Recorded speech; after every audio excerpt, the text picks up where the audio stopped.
என் அன்புக்குரியவர்களே, நம்முடைய ஆண்டவரும் இரட்சகருமாகிய இயேசு கிறிஸ்துவின் நாமத்தில் உங்களை அன்போடு கூட வாழ்த்துகின்றேன். புதிய காலை வேளை எப்போதும் ஆண்டவர் புது பலனையும் கிருபையும் தந்து நடத்துகிறவர். இன்றைக்கும் ஏன் சோர்வோடு கூட இருக்கிறீர்கள்? கர்த்தர் உங்களுக்கு புதிய கிருபைகளை தருவார்.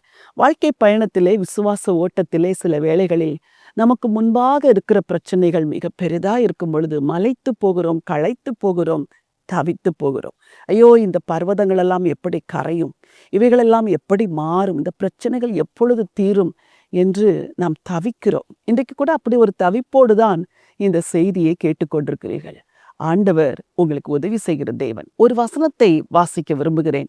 நியாயாதிபதிகளின் புத்தகம் 5ஆம் அதிகாரம் 5வது வசனம். கர்த்தருக்கு முன்பாக பர்வதங்கள் கரைந்தது, இஸ்ரவேலின் தேவனாகி கர்த்தருக்கு முன்பாக சீனாயும் கரைந்தது. என்ன ஒரு அற்புதமான வசனம்! கர்த்தருக்கு முன்பதாக பர்வதங்கள் கரைந்தது, சீனாயும் கரைந்தது. பர்வதங்கள் என்றாவது கரையுமா?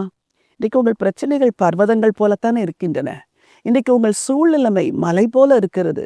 இந்த மலை எப்படி விலகும், இந்த மலை எப்படி அகலும் என்று கலக்கத்தோடு தானே இருக்கிறீர்கள். கர்த்தருக்கு முன்பதாக பர்வதங்கள் கரைந்தது, சீனாய் மலையும் கரைந்தது என்று வேதம் சொல்லுகிறது. எல்லா பிரச்சனைகளும் ஆண்டவருக்கு முன்பதாக கரைந்துவிடும். நீங்கள் என்ன செய்ய வேண்டும் தெரியுமா? பிரச்சனைகளை கர்த்தருக்கு முன்பாக கொண்டு வந்து நிறுத்த வேண்டும். ஆண்டவரே, இந்த பிரச்சனைகளை உடைய பாதத்தில் வைக்கிறேன், உங்கள் சமூகத்தில் வைக்கிறேன் என்று வைக்கும் பொழுது கர்த்தருக்கு முன்பதாக எல்லாம் கரைந்து போகும். அன்னாள் தனக்கு வாழ்வில் உண்டான பிரச்சனைகளை கர்த்தருக்கு முன்பாக கொண்டு வந்து வைத்தாள். எசேக்கியா ராஜா கர்த்தருக்கு முன்பாக பிரச்சனைகளை கொண்டு வந்து வைத்தார்.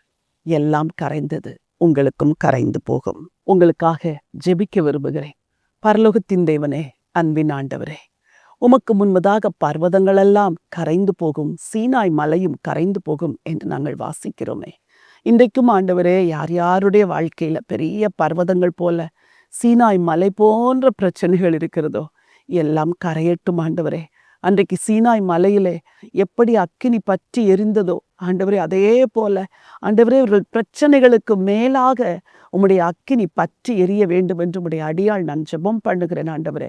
இன்றைக்கு யாருக்கு மிகப்பெரிய பிரச்சனையும் போராட்டம் இருக்கிறதோ அந்த பர்வதங்கள் கரைந்து போவதாக இயேசுவின் நாமத்தினால என்னோடு கூட ஏக இருதயத்தோடு ஜெபிக்கிற உம்முடைய பிள்ளைகளின் வாழ்க்கையில் இருக்கிற பர்வதங்கள் எல்லாம் கரைந்து போகட்டும் இயேசுவின் நாமத்தினாலே.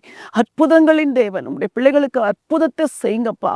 உங்க நாமத்தை மகிமைப்படுத்த வேண்டும் என்று சொல்லி ஜெபம் பண்ணுகிறேன்ப்பா. உமக்கு நன்றி.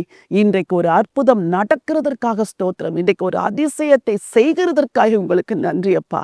ராஜாதி ராஜா இயேசு கிறிஸ்துவின் நாமத்தில் ஜெபிக்கிறேன் ஜீவனுள்ள நல்ல பிதாவே, ஆமேன், ஆமேன். பிரியமானவர்களே, ஆண்டவருக்கு முன்பதாக பர்வதங்கள் கரையும் என்றால் இன்றைக்கு உங்கள் பிரச்சனைகளும் கரைந்து போயிற்று. விசுவாசியுங்கள், பெரிய காரியங்களை பார்ப்பீர்கள். இந்த நினைவோடு இந்த நாளை துவங்குங்கள். இந்த நாள் ஒரு வெற்றியின் நாள். God bless you.